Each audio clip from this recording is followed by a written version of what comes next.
my name is Teresita Blanco, the sister, and today I wanted to talk about reading in art. Not like, we're not talking about like the books per se or like their binding, just how people used to paint and depict back then readers. So here we have one of the earliest depictions of like a reader, Western art, and it's a Greek maiden like reading like a scroll or a plate. Like the Greeks had like a very high literacy rate in a lot of schools. Well, was considered high back then meant like at least 10% of the people could read could read something. And even women, as in shown over here, had the ability to read. So, but mostly like the noble ones, like the ones that were like the wives of senators, they were expected to like in public be able to string two sentences together because, like if your husband's running for the Senate, you gotta like be campaigning for him as well, because like, the Greeks invented like democracy and stuff, so of course the wife of the senator gotta read, in order to campaign and stuff. Okay, so then we move on to like the medieval times, and then we have like there was a depict both women, men and women, and even weird animals like reading books. Yeah. But as well noted here in this one, in this manuscript illustration, the reading was mostly limited to like the monastery, and obviously the book that they're reading is the Bible, and then both male and female monks and nuns, they were only taught to read, and in order to like go read the Bible and like spread the word, and they were aside from that, they were like a good number of them were also like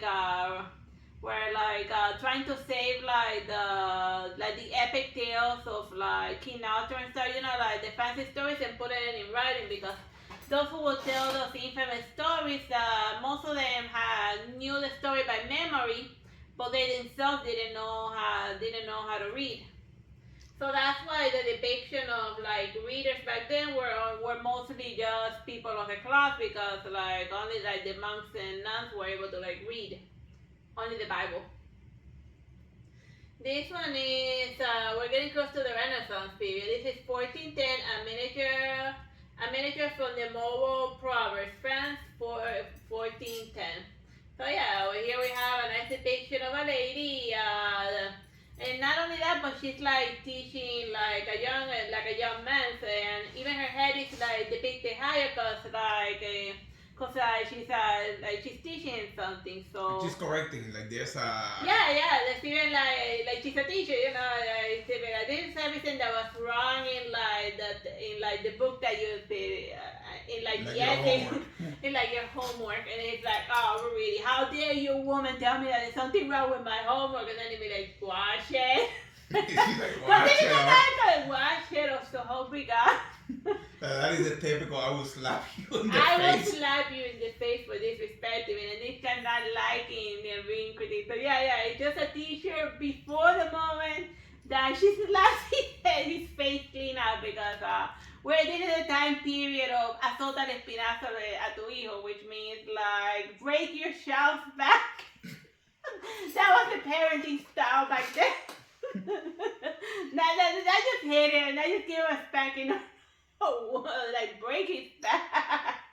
Oh, your flesh and blood shell. So this is not even his flesh and blood shell, so you can imagine just how hard he's gonna hit him. This one is 1433, Jan van Eyck, Madonna from the Inns Hall. Like, I couldn't even do a whole visual blog of just showing like all of the times that the Virgin Mary shows up reading, of course, the Bible. And then over here, because she was depicted as like the role model, so while they're here showing the importance, they imitate the Virgin Mary by reading you gotta introduce the Bible to your child as early as possible. So then here she having the baby Jesus read the Bible, and he's looking very confused, and they are hyper focused on it. So yeah. So that's how, according to like the Renaissance people, that's what it meant to be a good mother. And this one is 1440, Luca Signore, Dante Alighieri reading. So he's like reading a one book while having another book. So So it's like one of those like like hipster that likes to read two books at once, and then by the end of the day, he has both stories mixed in his head. So just imagine just mixing two books. You're reading the Phantom of the Opera on one end, and then you're reading Tolkien on the other. And then when they ask you to talk about both books, you had the Hobbit singing opera. Both stories get mixed up in your head. I don't know. Maybe people can keep that can multitask and keep both things straight, but I'm more of a hyper-focused type of person. Like, I do one task 100% and I do it well. What you're trying to say is, why is Dante Alighieri reading two books at the same time? Yeah, I guess I wanted to show that he was well learned, so that behold, he's reading two books at once. Maybe he's like the Terminator. He's able to like read the right? phone book with two hands. Like the Terminator. Remember the movie The Terminator? So he has dual processors into what he's processing information with both hands at once. So yeah, Dante Alighieri is a Terminator. Got it. Yeah, moving around. But as shown in medieval times, like the readers were shown as both men and women. And mostly they were reading like the Bible, because that was the only book. Since the Catholic Church was the one who was paying for all of the artwork, then that was most of the books that were painted in artwork. And over here we have 1445 Roger van der Weyden, the Mary Magdalene, reading of course the Bible. Because Mary Magdalene, it's interesting this interesting looking rosary. Like the rosary didn't always look the same way. Yeah, that's So I guess I like not only reading but also like reading like a prayer book, and then they're marking like. Well, you can see that there's a person over there that's kneel down. Yeah, so. Like a third person. Yeah, you're right. Yeah, you're right. Yeah, I see the leg. So they're like directing a mass or something. And then over here is a cup of something. Maybe it has like the host and stuff. But yeah, it's been rumored that Mary Magdalene rose to like was eventually like a priestess of Jesus, and there's even like a whole the apocryphal books that didn't make it to the Bible, where like she's the main character of the story, more so than Peter. But we're not gonna get into that. We're focusing on reading. And over there, it was fashionable to show women reading the Bible. And then over here, Benzonzo Gosili is St. Augustine reading the epistles of Paul, or mostly that like all of the stand that Paul sent there. reading Paul's spam email. reading all of Paul's maybe he got to Apocalypse and he's like, what am I even reading here? No, the Apocalypse was written by like the guy that was like by John. Oh, never mind then. Yeah. Remember that he went on a ship, then he almost drowned, and then he went to a cave, and then when he got out of the cave, he came out with Apocalypse. The point is, a lot of prophets, they go inside a cave and they come out wicked nuts. I mean, like Moses also went into the cave, and then when he got out of it, he was prophet. This guy went into a cave, and then he came out with Apocalypse, etc. The point is, if you're looking for enlightenment or God or something, caves. He likes to hang out in caves. but that's beside the point. Yeah.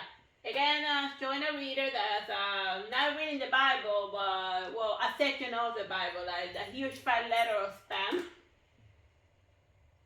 And 1485, Giovanni Bellini, St. Jerome, reading in the countryside. You know, just going out there. And why is he reading? Well, obviously the Bible. Is that a lion? Where? Down there, down right. Oh, yeah, you're right. Someone took him mauled by a lion. Yeah. Yeah, or maybe that's his pet cat. No, that lion is definitely like. Maybe that's part of his story that he went to the wilderness and then he got eaten by a lion. No, he was gonna get eaten by a lion, but then the Bible saved him. Or Yeah, maybe. And that's too far. There's a lot of Catholic saints, and I don't know all other stories. I know one or two here and there, but not that much. Just an interesting ones. This one is from 1510, Vittore Carpaccio, the Virgin reading. Again, the Virgin Mary. when it says the Virgin, obviously it's the Virgin Mary. But she's dressing like a modern outfit, and then over here it shows you like the reading. And if you were to get to like the painting and see it real close, and you could almost read exactly what she's reading. Cause based on the angle she said, the painter wants you to be able to see what she's reading. So it's a way to promote a specific passage of like the Bible and stuff. By the way, when she says modern, she means modern for the time that he was painted, not like... Yeah. I don't mean modern day clothing, I mean modern a la 1510 style. A la 1510 fashion. And this is interesting because we're now officially in the Baroque period, and then now instead of and this is where you start seeing a slight deviation of like they're no longer reading like fat books, which are possibly the Bible. Now they're reading letters. Jacques Latour sent your own reading. And what could he be reading? 1623. And there's a good chance that what he's reading is Paul's Spam. Paul's Spam letter. And even look at this, like his fancy little reading glasses. So even has reading glasses. And this is McGonagall reading. Yeah, it does look like Professor McGonagall from Harry Potter. It's a 1655 Rembrandt Old Woman reading. But it's interesting that like usually when you see like a fat book, it's usually like the Bible, but maybe it's more of a novel because it's like the bendy type. So this is when like all the types of literature start to be depicted in paintings, you know. And then over here, 1659, Jean Vermeer, a girl reading a letter by an open window. So officially books are out the window as far as women readers. Now what's fashionable is to show women reading letters. And why are women reading letters? Because letters bring news, or it could even be a romance letter. And women, according to the stereotype by then, was that women were a gossipy nature. So of course they're gonna be constantly sending and receiving letters. And then this is 1675, Portrait of a Man reading, and it's by Gerard Terbar. So yeah, even though he's reading a letter, he's also reading something with more substance, you know. It was apparently a very important letter that he's reading. So he's just showing that he reads both sides, you know. He reads the gossips, but he also reads scenes with chapters.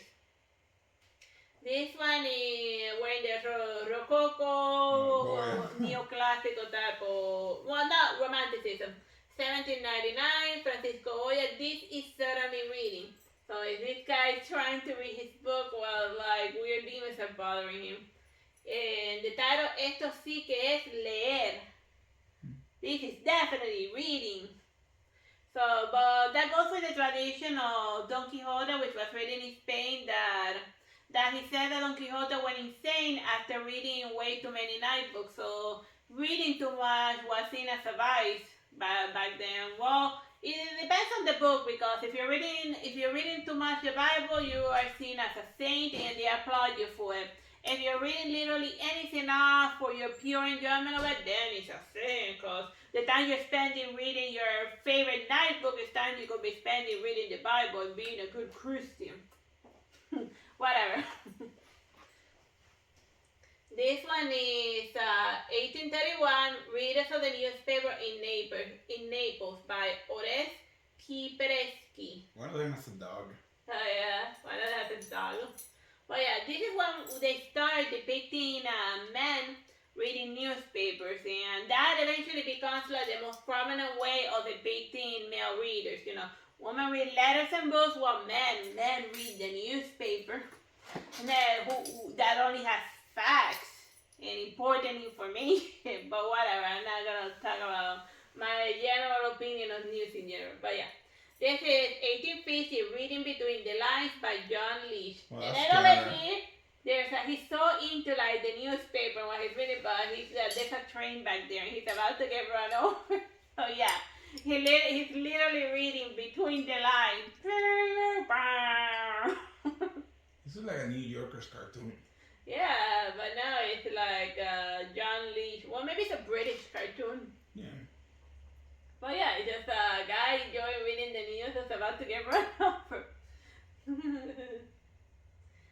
one is 1858, Vittoria Regani, the love letter. So yes, women's being very gossipy as well, reading the love letter that they receive and just laughing at it. Oh my god, look at all of the stupid things this guy wrote.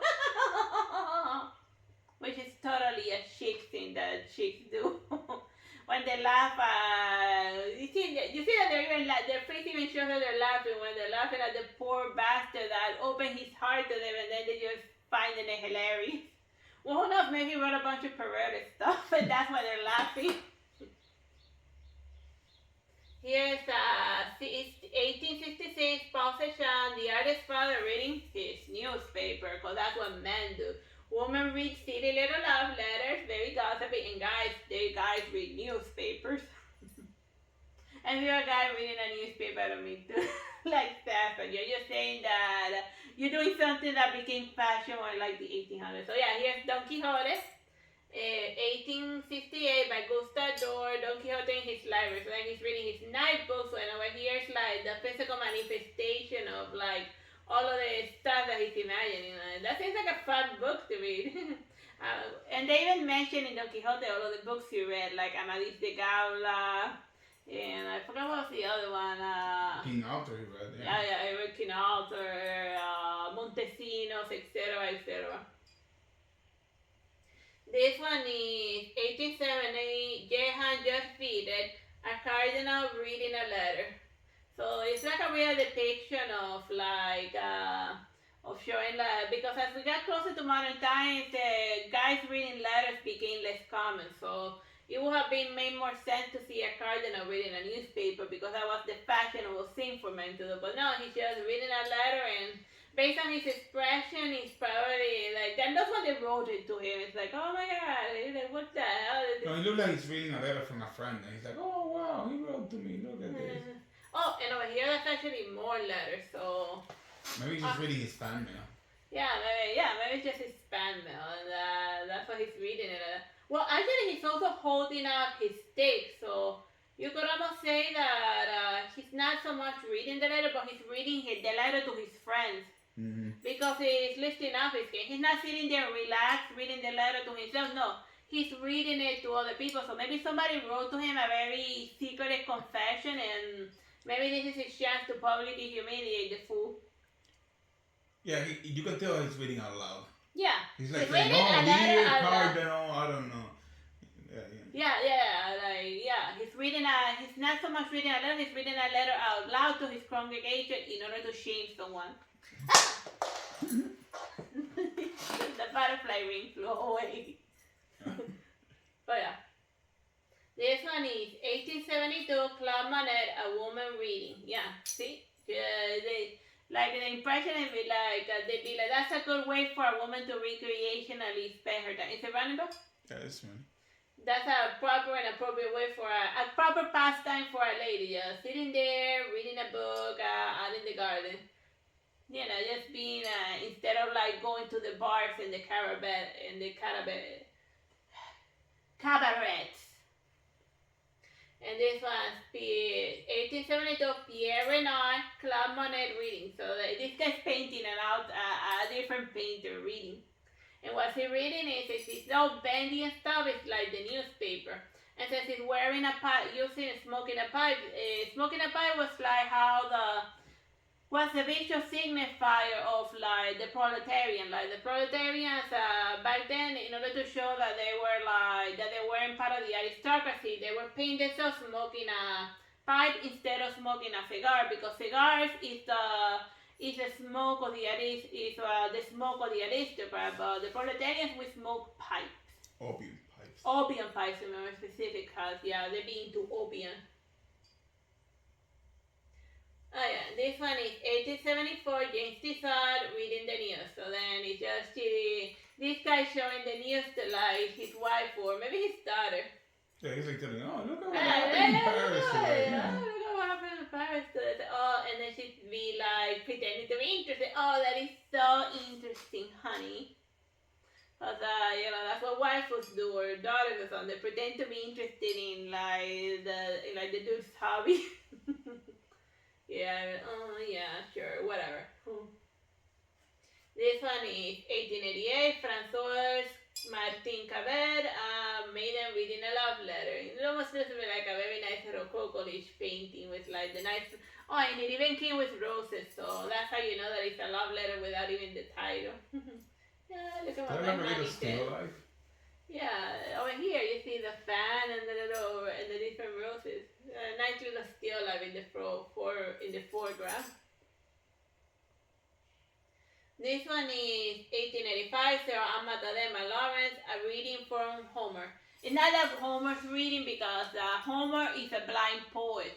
So, and this guy is making eye contact with these people. So, it's a painting of somebody reading one of Homer's poems in like a very epic fashion. And this guy's being uber interested in what he's reading aloud because remember the days when people would like read books a lot and other people would be super interested in it? Well, whatever. Those times have passed. Well, I don't know. If you're a reader, kudos. It's an 1888 Van Gogh, the novel reader. So it's telling you, not only is she reading, it's telling you that she's not reading the Bible, she is reading a novel. Well, and she was like very hyper focused on it, like a very dark. Maybe she's like reading like a tragedy or Thérèse Racan, which was the book, which was very fashionable in like when Van Gogh was alive. Like remember that one where she murders her husband? It happens very early, so it's not like I'm spoiling anything from the book, or just watch the movie. I read the book; it was fun. 1893, Reading the Devotions to Grandpa by Albert Anker. So it's very interesting this book, this painting, because it's showing like a small child reading to like his grandfather, because obviously the grandpa, due to his old age, no longer has like the vision to read the book. So then like the kid is providing like fresh eyes to read. So that's something else that you can like, that you can do, that you can force your grandson to read to you random stuff. Well, notice the nose and the ears, like those two look like they're related. Yeah, like you could almost say that this is like the kid's future, you know, like an entire life shown in there, you know. And this one, 1898, In the Garden Reading by Mary Casal. So once again, it's a small child being made to read to like a bunch of adults. And I guess like, but once they start getting too closer to like the modern times, they had like a very high literacy rate before the literacy rate went to hell with the advent of the internet. Like it got a little better with like the Harry Potters, the Twilights, and those other books. But then after 2010, like the reading levels in the world were like, ooh, one is in the U.S. and then nobody reads anymore. Even though they technically do have the ability to read, I don't know. Can you read? Write a comment. Put an X in the comment if you lost your ability to read. if you no longer have the ability to read. The X is like the little cross. Like yeah, that's what like illiterate people used to sign with. So like sign with an X if you're no longer able to read. In the bottom area where people, I don't even think you. Oh, don't be a dick to the subscribers. Let's go. I assume that you can read. Whatever. This one is 1920, Brito Rivieri, The Letter. So it's this guy who got like some very bad news, because you see that he's like squeezing the letter, and then like the dog will be like, are you okay? Are you okay, human person? Can I help you? So that's a very good, more than a letter, more than a reading painting, it's like a very good depiction of a worried dog. Are you alright, master? What's the matter? Oh yeah, and then he's hyper focused on the letter. Like I don't know, maybe they're telling him to go fight a war or something. Or it looks military. Like I think they told him that Napoleon just took down Waterloo or something like that. Or no, Napoleon lost Waterloo. Oh yeah. Or maybe they're telling him that, dude, you're gonna. Well, let me see the time period. Oh, 1920. You're going to fight. You're going to World War II, man. You're going to World War II, man. It's like, damn. You're going to go to the trench warfare. I'm gonna go do World War One stuff. This one is 1922, Henry Matisse, girl reading. So yeah, by now at this point, girls read books, guys read newspaper, and you'll be surprised at how many paintings there are of ladies reading books. Or even just the same painter, Henry Matisse, it's got like 80 chicks reading, just reading books in general. Lots of paintings of just that. This one is 1923, Norman Rockwell, boy reading adventure stories. And when they do show guy readers, it's usually like small children who are reading like fantasy books. But once he becomes an adult, then he's reading a newspaper. I don't know if you can tell, we're very big fans of Norman Rockwell. Yeah, we like to put him in every art block. Ah! In 1929, René Magritte, The Submissive Reader. What is she reading? Like, it makes you wonder, like, what is she reading? Maybe they killed her favorite character, and now she's gonna, like, drive over to, like, the Altus River and stab them with a shiv? If I have to guess, it's Lolita. That's what she's reading. No, 1929. Lolita's from the 60s. I don't think it could be Lady Shastady's lover.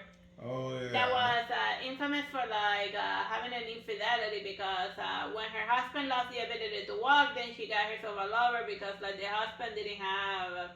That back then was like a huge thing.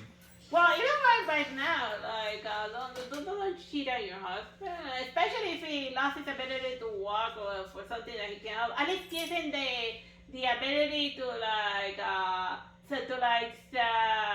Ask for permission before engaging in infidelity. It's a polite thing to do. But then again, that's just the Myrmidon way of thinking. Yeah.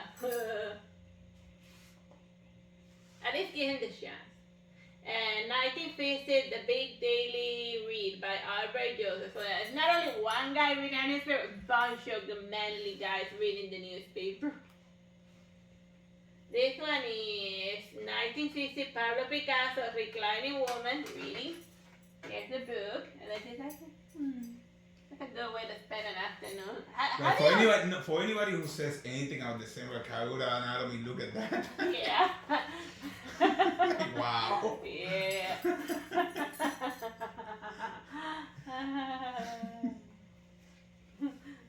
That's funny. Picasso, what's wrong with you?